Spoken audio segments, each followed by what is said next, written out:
কি করে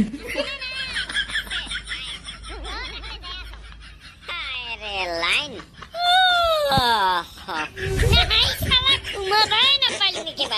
লাইনে নাকি অফিসত ফোনকে করং র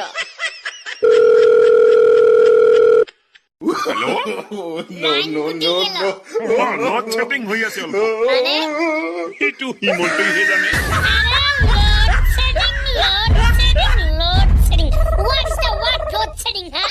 কি আইগো ছাৰেহে জানে আৰে মই চকীদাৰ প্ৰধানমন্ত্ৰী নৰেন্দ্ৰ মোদীক নাপালো আপোনাক আৰে কি হৈছে তোৰ আৰু ফোন দেখত ইম্পৰ্টেণ্ট কথা আছে ছাৰ বৰ্তমান বিজি আৰে